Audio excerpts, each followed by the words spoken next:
expresidente de la República Federativa de Brasil, 2 veces presidente de su país. Nuestro ilustre invitado es reconocido mundialmente como el gran modernizador del Estado brasileño y padre del Plan Real. Además, lo unen entrañables lazos con nuestro país. Es doctor honoris causa de nuestra Universidad Central de Venezuela.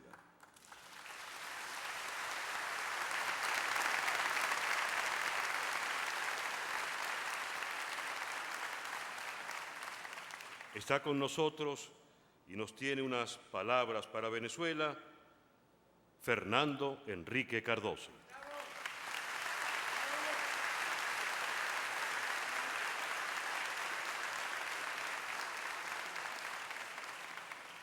Buenas noches, señoras, señores. Mis primeras palabras son de reconocimiento. Yo al llegar aquí, al ver esta carpa y al ver la gentileza a la cual hemos sido recibidos, yo y mis compañeros que aquí estamos, y mirando que los colores de las banderas nacionales nuestras cambiaban a cada rato, no pude sino emocionarme. Porque les voy a decir con franqueza, aquí quizás no se ha mencionado, pero yo las primeras veces que estuve en Venezuela, yo vivía en el exilio, vivía en Chile. Eso fue en los años 60, fines del 60, y después en los años 70. Y siempre he encontrado acá un país acogedor, una gente cercana a la mía, que se manifiesta con mucha franqueza, con mucha espontaneidad. Y fue lo que sentí yo otra vez ahora, cuando ya los años pasaron, ya no estoy más en el exilio, ya fui presidente más de lo que era necesario quizás, y que puedo sentir como persona lo cuánto vale el cariño con el cual hemos sido tratados aquí en Venezuela. Muchísimas gracias a don Juan Carlos Stegui, a sus compañeros, a ustedes que vinieron aquí para escucharnos. Pero creo que son palabras para Venezuela, pero que deben de hacer referencia a las experiencias de cada uno de nosotros en lo que hace a los esfuerzos que hemos hecho, cada quien a su modo y a su tiempo, para hacer con que la economía de nuestros países pudiera tener una cara un poco más, un rostro un poco más humano. Yo vengo de un país que tiene una larga tradición de luchar por desarrollarse. En mi generación, yo nací en los años 30, 31 para ser más sincero, en mi generación la obsesión era el desarrollo. No se hablaba de otra cosa. El país ya era un país que había crecido. Brasil en el siglo pasado, en el siglo XX, hasta el año 1980, creció per cápita más que casi todos los países, con excepción de Japón. Hemos crecido, pero teníamos todavía una obsesión. Crecimiento no es desarrollo. Y el punto de partida de mi país ha sido un punto de partida que dificultó su desarrollo más pleno. El crecimiento del Brasil colonial y del Brasil monárquico del siglo XIX se dio bajo el sistema de la esclavitud. Por consecuencia, siempre tuvimos una marca que nos ha preocupado muchísimo, que era la pobreza y la desigualdad social. El país crecía, pero no se sentía reconocido, ni podía hacerlo, porque la llaga de la desigualdad era muy fuerte, de la pobreza era enorme.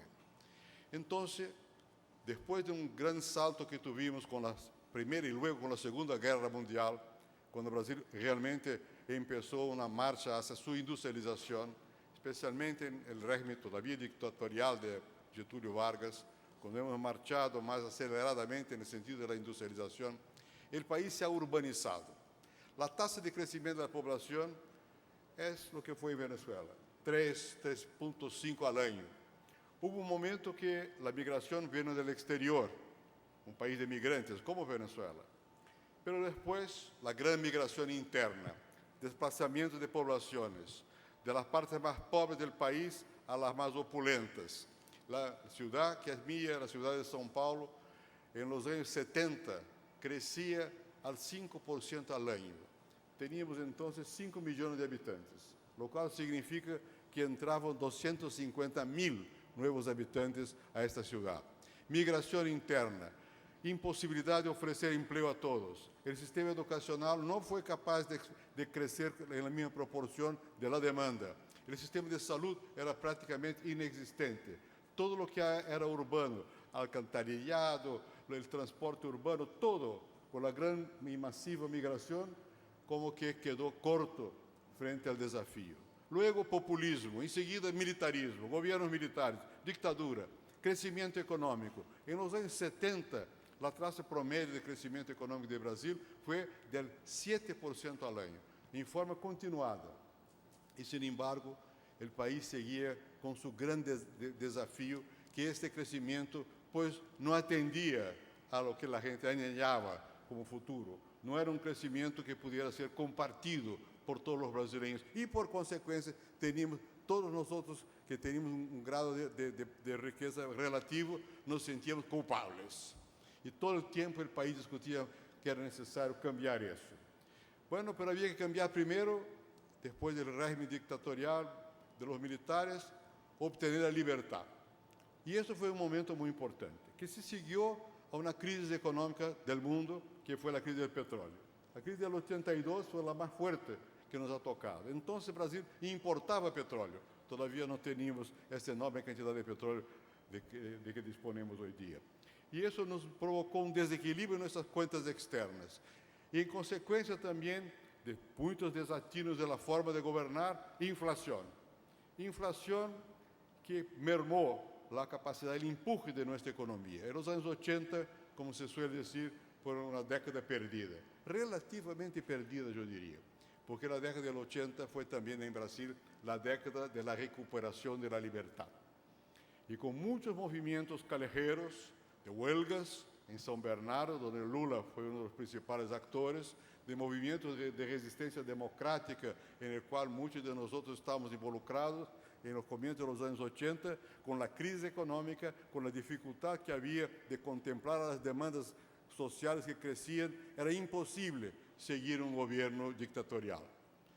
No nos vino la democracia como por una bendición del cielo, vino por lucha, pero vino también por nuestra capacidad, los que lideramos el proceso de transición, de alguna manera entender cuáles eran nuestras posibilidades, nuestros límites y nuestra capacidad de negociación. Aprendimos, de todos modos, en una situación muy difícil, que no basta con tener la razón, es necesario crear fuerzas para que la razón pueda se imponer. Y más, que la razón de unos a veces no es la misma del otro, y que por consecuencia, si somos demócratas, tenemos que abrir siempre un espacio al otro, que el diálogo es necesario, aún en peores condiciones difíciles. Y hicimos una transición que fue lenta y que fue de alguna manera se dio a partir de una serie de negociaciones. Pero finalmente, y yo creo que ese fue el primer marco del Brasil moderno, contemporáneo, logramos una nueva constitución en el año de 1988. Brasil hasta entonces era conocido como un país que tenía futuro. Hubo un autor alemán, Stefan Zweig, que foi muito famoso em sua época, escreveu um livro famoso, Brasil, el país del futuro. Ele escreveu quando Vargas era dictador. E isso lhe custou muita crítica, porque ele era um judío refugiado, estava elogiando um país bajo ditadura. Mas tinha razão, era um país de futuro. Eu creio que a partir do ano 1988, começamos a encontrar-nos com nosso futuro. O passo inicial para que o Brasil pudiera lograr o que hoje logra, hoje é o darling, es el enfant gâté. Por todos lados se dice que Brasil, que no sé cuánto. Pero el punto inicial fue la redemocratización y una nueva constitución del 88. Y les cuento por qué. Yo mencioné que en los años 70 la tasa de crecimiento era del 7% al año. Bueno, pero eso no contemplaba a las personas. Después de la constitución, con la libertad, con la democracia, con la movimentación de la sociedad civil, las demandas crecieron y como el voto pasó a ser el criterio para asunción al poder, no hubo gobierno más que pudiera existir sin mirar hacia abajo, sin hacer algo para hacer frente a esas demandas sociales, educación, salud, reforma agraria. Todo eso estaba de alguna manera contenido en el marco de la nueva Constitución, que es una Constitución, yo diría que además de demócrata, es socialdemócrata, porque dibuja un futuro en el cual haya realmente posibilidad de que todos se sientan más confortables, pese a la desigualdad que pueden disminuir y que exista una esperanza, existe un marco en el cual todos reconozcan que por ahí es posible convivir con alguna satisfacción. Esto fue el punto de arranque de la nueva situación de Brasil. Cuando Brasil empezó realmente a encontrar su futuro fue con la Constitución del 88. Yo fui parte de esa Asamblea Constituyente y fui incluso relator adjunto de la Constitución. Ella fue muy criticada en la época y algunas veces sigue siendo, porque se decía que la Constitución pues demandaba más que el gobierno podía, que no había la condición fiscal suficiente para hacer frente a las demandas. Pero una Constitución no se hace para reconocer lo que está, es para, de alguna manera, garantizar un camino hacia el futuro. Y la nuestra garantiza este camino y asegura alguna libertad, mucha libertad, y algunas reglas para permitir que se sepa dentro de qué límites los que mandan pueden decir sí o no, y dentro de qué límites los que demandan también pueden o no manifestarse. Y a partir de ahí se estableció una dinámica nueva en el país y que forzó en las cámaras, por la multipartidariedad, una discusión sobre cuál era el futuro del país. Algunos votaron en contra de la Constitución, después creo se arrepentieron, hoy gobiernan y están siguiéndola porque el pueblo aceptó la Constitución como algo que valía la pena. El segundo gran paso para que Brasil pudiera ser lo que es hoy se dio con un presidente que tuvo que sufrir un impeachment, pero sin embargo tuvo la osadía de hacer algo que parecía muy difícil. Abrió la economía, bajó los aranceles externos. El país había crecido, como yo les dije ya, principalmente en la época de las guerras, porque hubo una especie de protección natural, porque se interrumpió el flujo de importaciones. Entonces era más fácil hacer la sustitución de importaciones. Y crecimos en base a ese mecanismo de sustituir importaciones. Para eso se daban ciertos beneficios a los que producían localmente y se protegía el mercado, aranceles elevados. Bueno, eso fue importante, era un momento necesario, pero llegó un punto con la globalización y además con el propio crecimiento del país que eso era insuficiente, habría que integrarse a la economía global. Pero no se puede integrar a la economía sin alguna condición, sin que el país esté preparado, sin que existan ciertas reglas, sin que haya también mecanismos que permitan que esa incorporación no se procese en desmedro de lo que ya está creado y que destruya, por consecuencia, la industria que ahí está puesta, la actividad económica que ahí está puesta. Al comienzo hubo mucho susto con la baja de los aranceles, pero fue un punto importante, yo debo reconocer. Yo fui ministro de Finanzas algo después de eso, en otro gobierno, y yo sentí la presión que había para que no siguiéramos abriendo la economía.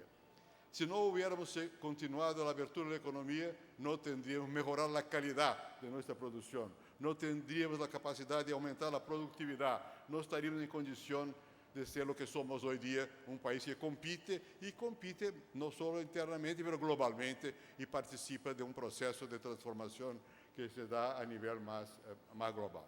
El tercer punto importante para lograr éxito en Brasil fue el fin de la inflación, la estabilidad de la economía.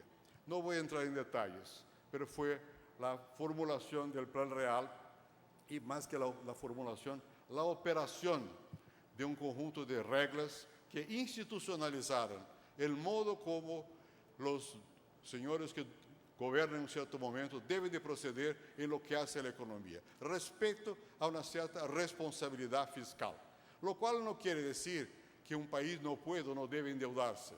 No, como las empresas, depende de qué condiciones, pero hay límites para eso. Hay límites para eso y tampoco se puede permitir que un gobierno forme deudas para que el gobierno siguiente las pague. Eso no está permitido por la ley de responsabilidad fiscal. Además de eso, aprendimos, después de la estabilización, cómo lidiar con un factor muy complicado. Qué hacer con la tasa de interés y qué hacer con la tasa de intercambio, con el cambio. Y nos costó mucho, no voy a entrar en detalles, crisis, dificultades muy grandes para lograr aprender que es mejor que se deje el cambio flotando. Y es mejor que exista también una cierta autonomía del Banco Central para que él pueda fijar la tasa de interés de acuerdo con las condiciones del mercado. Desde luego, todo eso embasado en una política económica en la cual el gobierno tiene una palabra, naturalmente, porque el gobierno expresa la opinión del pueblo, pero eso tiene que respetar el gobierno también ciertos límites, o sea, la institucionalización de ciertos mecanismos en la vida económica. No solamente en la vida económica.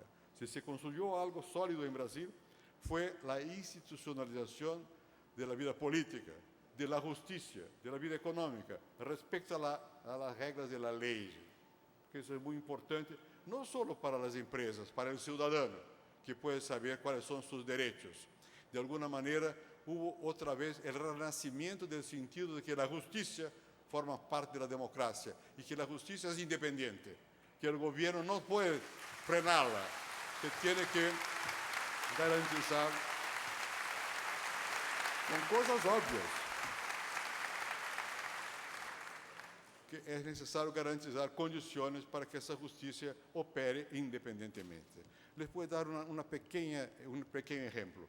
Como presidente, yo he nombrado algunos ministros de la Corte Suprema, como todos los presidentes, dentro de ciertas condiciones. Ellos tienen vitaliciedad. Yo nunca osaría llamar a un ministro nombrado por mí para pedirle un voto. Sería inaceptable, sería imposible. Y eso continúa. Lula nombró no sé cuántos ministros. La gente dice, va a estar dominado. No, porque hay una institucionalidad. Claro que cada ministro puede tener su simpatía por ese, por aquel, o puede tener su creencia en términos de que es el mejor, el derecho. Pero seguramente se protege la institución de la justicia para que ella pueda operar. Estos momentos de estabilidad económica, de formación, de consolidación de reglas institucionales, estos han sido pasos muy importantes. Por ende, también nos dimos cuenta de que no se podía dejar que el mercado cuidara de mejorar las condiciones de vida del pueblo. No es así. Hay que existir una actividad gubernamental muy direccionada. Por ejemplo, todo lo que había en la Constitución sobre la cuestión de salud, la hemos puesto en marcha. Hoy en Brasil son 190 millones de personas, todos tienen acceso a los hospitales. Algunos reciben su medicamento en casa, su medicina en casa, porque no pueden moverse o gratuita. Si uno va a hacer un trasplante de hígado, lo hace gratuito. ¿Es bueno? No, más o menos, va mejorando. La gente se queja, y mucho, por las razones obvias, que la gente también toma conciencia de sus derechos y exige más. Y exige más que solamente la existencia de una institución, exige que sea bien tratada, que se trate como persona y no como cosa. Y eso promueve siempre un movimiento de que se quiere más. Pero hay salud. La educación fundamental, a la cual no tenían acceso los brasileños, en mi gobierno se ha logrado el acceso generalizado. Todos tienen acceso, lo cual significa 97, 98% de los niños en edad escolar están en las escuelas. ¿Eso soluciona todo? No, porque eso va a presionar la enseñanza secundaria, la cual ahora sufre de problemas graves, y luego la superior. O sea, la vida sigue, pero los marcos de una sociedad dinámica están puestos, y más, embasada en la ciudadanía, que las organizaciones de la sociedad civil saben que pueden demandar. Y cuando el gobierno hace algo que no les gusta, van a la justicia. Y hay millones de acciones judiciales en Brasil, una cosa realmente impresionante. Bueno, eso todo es lo que dio el dinamismo para que fuera posible avanzar. Y también un conjunto de medidas sociales importantes. Les cuento dos o tres para no cansarlos con mis palabras, que quiero escuchar a mis compañeros aquí también. Pero hicimos desde el año 93 hasta hoy día una política de alza continuada del salario vital, del mínimo vital. En mi gobierno fueron 44% de aumento real. En el gobierno del presidente Lula, 48%. El gobierno anterior ao meu foi menos porque não havia tempo. Eu era ministro de Finanças. Começamos essa política. Agora, com a presidente Dilma, sigue. Isso é uma política de Estado. Chega um ponto que também tem que mirar com cuidado, porque não pode aumentar muito arriba da produtividade. Pero está implantado uma política importante. Luego, há política de proteção à la vejez, a los mayores que não têm condições em suas famílias. Reciben una pensión. Y por ende, las famosas bolsas que empezaron como bolsa de educación, bolsa para las mujeres embarazadas, en fin, había varias bolsas. El presidente Lula juntó todas, cambió de nombre, se llama Bolsa Familia y eso tiene su influencia. El último estudio que yo vi, la condición de la población brasileña ha mejorado enormemente. Para darles un ejemplo sencillo.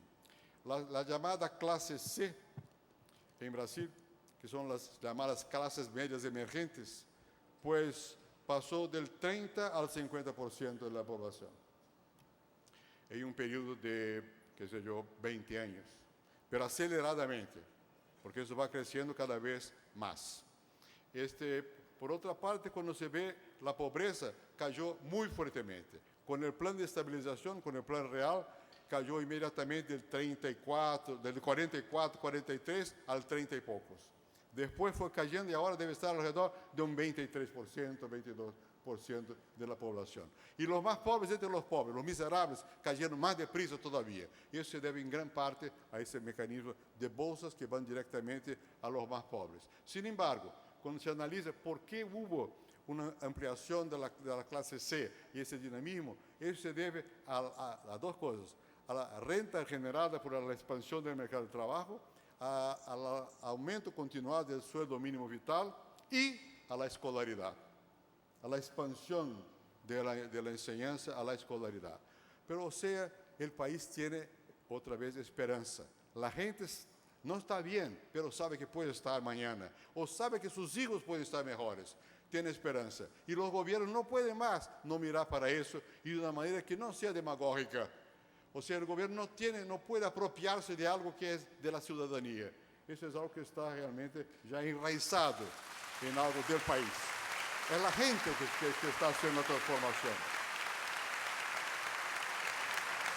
Esta transformación, desde luego, no podía darse si no hubiera inversión.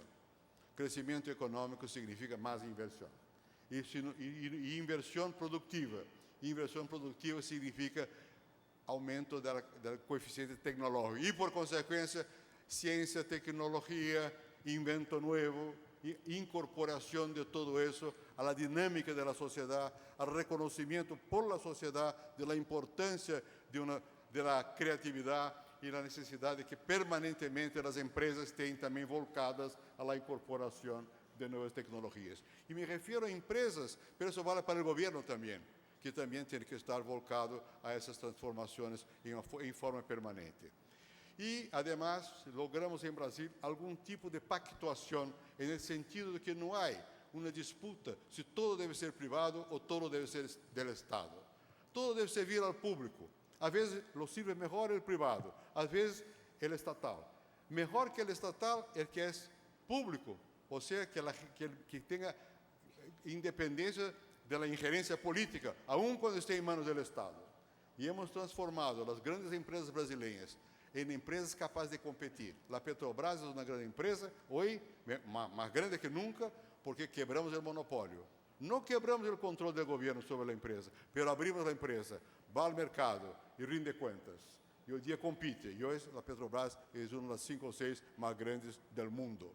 Y eso pasó con otras empresas, incluso con el Banco de Brasil, que es un banco de gobierno que funciona también haciendo la competencia a los bancos privados. Y lo importante es quebrar el monopolio. Monopolio público-privado es dañoso.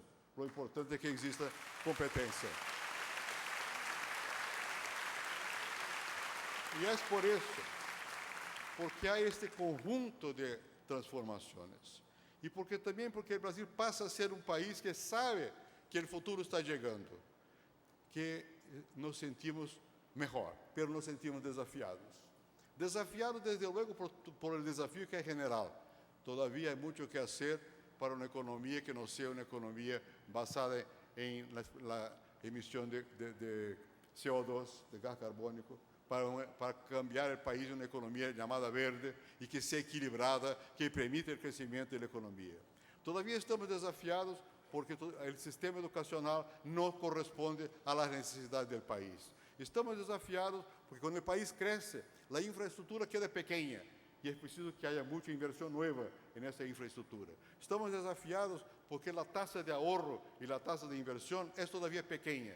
Y estamos desafiados que, como estamos integrados en el mundo, tenemos que mirar lo que pasa por todos lados. Lo que pasa en América Latina, lo que pasa en Europa, lo que pasa en Estados Unidos, lo que pasa en China, y tenemos que confrontarnos con los demás de una manera que sea de competición y a la vez solidaria.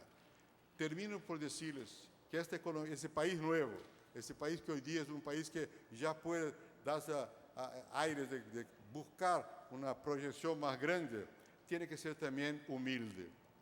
No puede pensar que por eso puede lo que le dé la gana. No, tenemos que crear en el mundo también lo mismo que se ha creado internamente, una condición de convivencia equilibrada, de convivencia democrática, donde podemos ejercer algún grado de influencia, pero nunca con aras a obtener una posición que nos permita imponer. La imposición no sirve ni adentro ni afuera del país. Lo importante es el diálogo, porque es importante es la capacidad que possamos desarrollar de dialogar, de incluir. Y el mundo de hoy, por la transformación tecnológica, por la Internet, por todo lo que pasa, requiere un otro tipo de acercamiento de esos temas, porque cada quien quiere participar. Ya no es más como en el pasado, donde se delegaba y se acabó. Ahora la delegación es en términos, que las personas quieren seguir lo que está pasando y quieren opinar. Ya la gente no está, aun cuando esté en su casa aislada, no está más aislada, que está conectada. Y esta conexión no va a ser basada en valores de que cada quien por sí mismo y Dios por nadie. No, esa conexión conlleva una dimensión social. La gente quiere estar con un compromiso y eso se siente en la sociedad moderna. Va a exigir más de los gobiernos, pero será crecientemente una sociedad donde también las personas van a tratar de participar más directamente y tener opinión. Yo sí o no, yo no acepto que el otro haga por mí. Puedo delegar, pero quiero que él me converse conmigo para saber si está cumpliendo lo que yo delegué a él. Y yo quiero tomar la decisión, no el colectivo. Yo tomo con aras al colectivo, pero sin sufrir la imposición del colectivo, que es una sociedad de la democracia nueva. Eso yo creo que es el Brasil. Y yo estoy seguro que, y termino con eso, hay una frase famosa que Marx utilizaba mucho cuando hablaba de Inglaterra y se refería a Alemania. Decía, de te fabula narrator, decía en latín. En lo cual quiere decir, yo te estoy contando tu historia. De te fabula narrator, Venezuela. Muchas gracias.